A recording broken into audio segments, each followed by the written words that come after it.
When I think of the word hood, I think of a person, a place, and perhaps even a thing. I'm Sir Creepsta, and welcome to Muhlenberg County Ghost Stories from the Hood. Tonight's tale of terror is entitled Skinwalkers of the Project's Woods. By now, I'm quite sure that many of you have noticed an obvious pattern, which is, for some unknown reason, several of the stories involving two-footed creatures have, for the most part, seemed to always involve me. Why this is so beats the heck out of me, because anyone who knew me back in the days will quickly tell you that even though I happened to be the biggest of the bunch, I was also the scaredy cat of the bunch too. I had, unfortunately, experienced enough unexplainable stuff growing up that just the mere mention of them while around friends would get my heart racing and often send me scouring home from them as quickly as my bow legs would carry me, especially if it was after dark. So, sit back, relax, grab some snacks, and be terrified by yet another Muhlenberg County ghost story from the Hood. The timeline of this particular story was somewhere around the summer of 1997. At that time, I had been living back into the city for about 2 years after having moved back home from Nashville, Tennessee, where I had resided for a little over 12 years prior. Due to a very painful breakup from my daughter's mother, whom I had been with for 10 of the 12 years there, I had deliberately chosen not to try and seek out another companion and happily move on with my life. But because of this decision, I lived a life filled with pain and despair.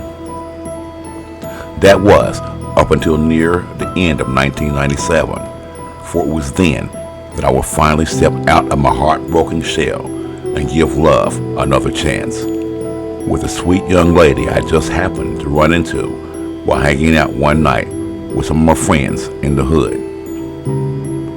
But before I go any further, please don't forget to like and subscribe to my channel.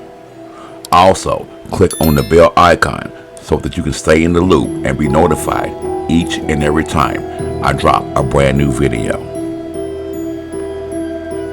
It didn't take long for the two of us to quickly form a friendship, which eventually turned into a full-blown relationship, and before you knew it, we were together 24/7, either her over at my place or me over at hers.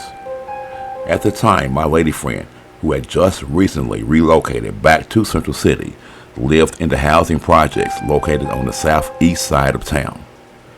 She had a younger child that also lived there with her. She would often ask me not to look down on her, that until she was able to find a better job, this was all she could afford at the time. I would tell her that was something in which she would never have to worry about, and that I would never be one to judge anyone for what they had or didn't have. So her telling me something like this was irrelevant. That it was her that I was attracted to, not her have or have nots. Time would pass by, and like any relationship, we grew closer and closer to one another day by day.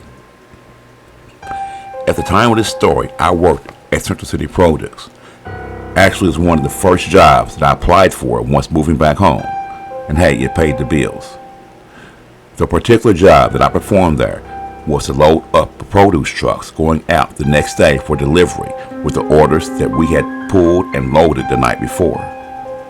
Sundays were my hardest and longest days while working there, mainly because we had to load trucks for both Fort Knox and Fort Campbell, which happened to be two of the larger military bases in the U.S., let alone Kentucky.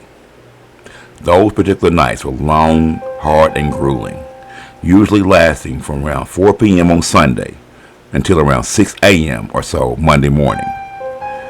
This was the amount of time it took for us to load all 11 or 12 trucks throughout the night and early morning. That went to various and other places as well. Other than the back-breaking Sunday nights, the rest of the week normally went by pretty smooth. The night this particular story took place was on a Tuesday.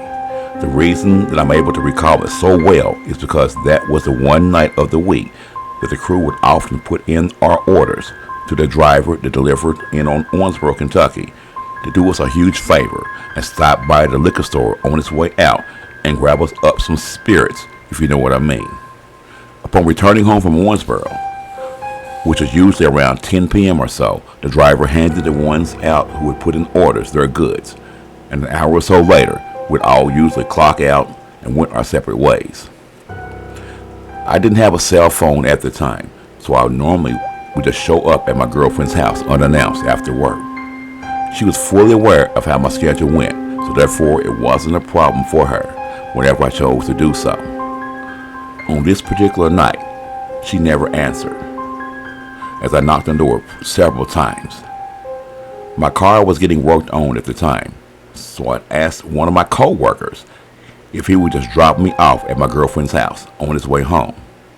Unfortunately though, since she wasn't home, I found myself stranded, and my only means of getting home was to simply take out walking, so that's exactly what I did. The easiest way for me to have gotten home from the location I was would have been to simply take off walking back up the street I came in on, which is also to many people around town known as Thrill Hill. But after standing there for a little while, I quickly diffused that thought. Reason being, I had a loose case of beer to have to try to carry through town without being noticed. Central City wasn't wet at the time, so chances of running into the law was extremely high. It was more than likely wouldn't have ended well for me had I got caught. So I stood there and thought for a while longer. And then it came to me that I could just go behind the projects, cut through the woods, cross over the tracks at the train depot, and before you knew it, after crossing over 2 or 3 streets, I will be home. A trip that would normally take around 15 minutes or so to do. So, off I went into the darkness of night, with my case of spirits firmly in my hands, not having a clue of what was to come on this unfortunate journey home.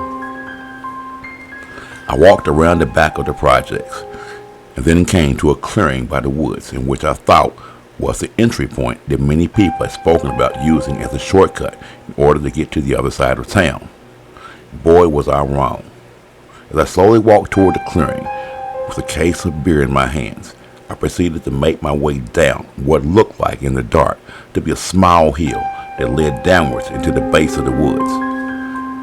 Once I took my first step, I immediately tripped and started to tumble and roll down the hill, slinging the case of loose beer up into the air as I continued to roll down the steep hill for what seemed like an eternity. By the time I hit the bottom and started to gather my senses, I quickly realized that my beer had been thrown all over the bottom of the hill, scattered in various places in the dark, dense woods. It was a miracle that I wasn't hurt, considering how hard I'd landed before I finally came to a complete stop. With no flashlight available, I slowly went about gathering up the loose cans of beer and putting them back into the cardboard box in which they came. By the time I had quickly relocated about 14 to 16 to 24 cans, I thought I heard a crackling sound in the woods coming from somewhere in the distance to the right of me. My night vision was slowly starting to come back to me, and I was able to barely make out different shapes of things in the dark woods, such as trees or whatnot.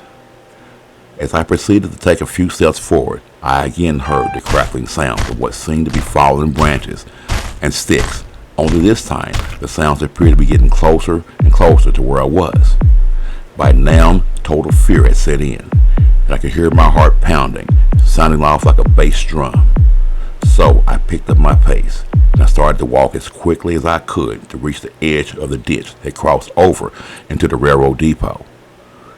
But the faster I walked, the louder the steps of whatever it was in the woods got, letting me know that whatever it was approaching me was about to reveal itself to me if I didn't hurry up and get the heck out of there.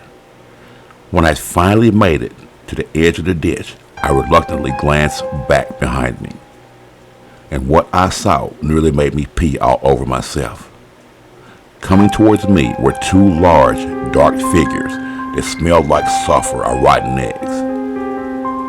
They were extremely massive in size, and their eyes appeared to have had a yellowish glow about them. But surprising to me, the only noises they made were the sound of them walking through the dense woods. By now, I knew the only choice I had was to get a small running start and try to clear the ditch with one jump. So I stepped back, took off with beer in hand, and attempted to jump over the ditch to the other side. Although this act was done with good intentions, the results would tell a different story. For the minute I was airborne, I quickly knew that this was not a good idea, landing about 3 feet short of the other side of the ditch. With about 12 pack of beer left, was a scared, out-of-shape, middle-aged man. Once I had landed, I tried to gather up what few beers I could and step out of the ditch, but there was a problem. Instead of landing in the water, I landed in what felt like quicksand, immediately starting to sink upon impact. Panic had completely set in by now, as I anxiously tried to proceed to get out of the ditch, climb the small hill in front of me, and run home as fast as I could. But when I tried to move, I couldn't because of how deep I sunk into the mud when I jumped. So I raised my right leg up as high as I could to get out of the mud, and when I did, all I heard was a pop sound, indicating that the boot that I was wearing decided to stay in the mud, with my other boot soon after deciding to join in whenever I raised my left leg. At that point, all I could do was take out running across the railroad tracks, barefooted and scared to death, to try to reach my destination. Upon taking off, I heard the sounds of whatever it was in the woods crossing through the ditch as well. So I turned on what little motors I had left in my middle-aged body and ran as fast as I could across the gravel, jumping the tracks, and I didn't stop until I reached a street called Moorhead, which was the street that my old elementary school had once been located on. Once I finally reached Reynolds Street, with my heart racing like a thoroughbred in the Kentucky Derby, out of breath to the fullest, I had no other choice but to stop on the sidewalk to rest and try to catch my breath. But having only been there for a couple of minutes or so, I thought I heard a sound coming from a few yards up from me, but I couldn't make out what it was.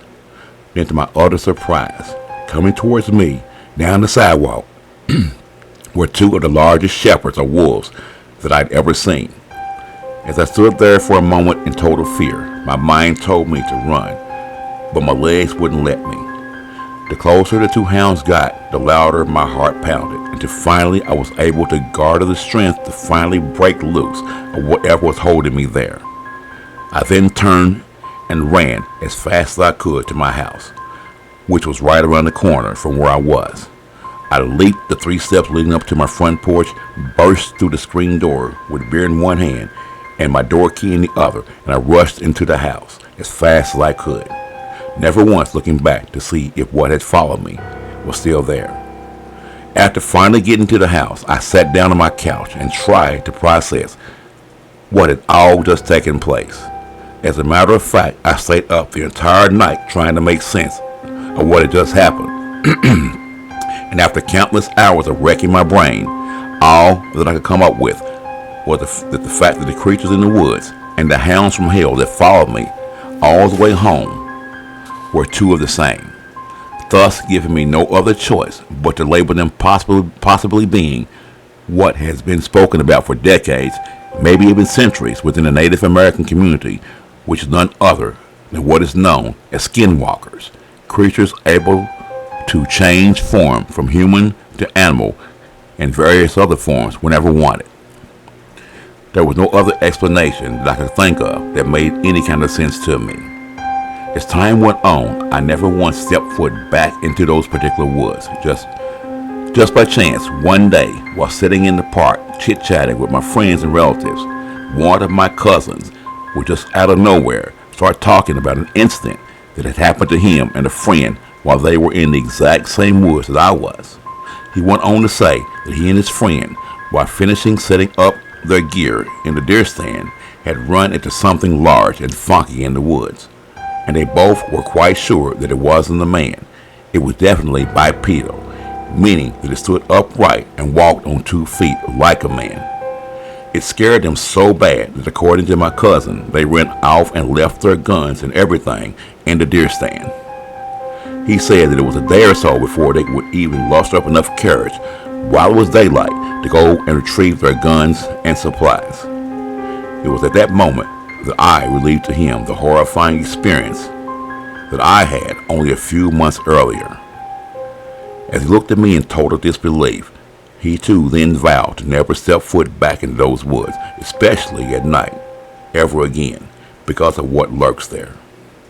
So, if by chance you happen to find yourself in that part of Central City late night and you decide to take a shortcut through the woods behind the projects to get to the other side of town, please do so with extreme caution, or you too just might have the unfortunate run-in with the Skinwalkers of the Project Woods. I'm Sir Creepsta, and until next time, stay terrified.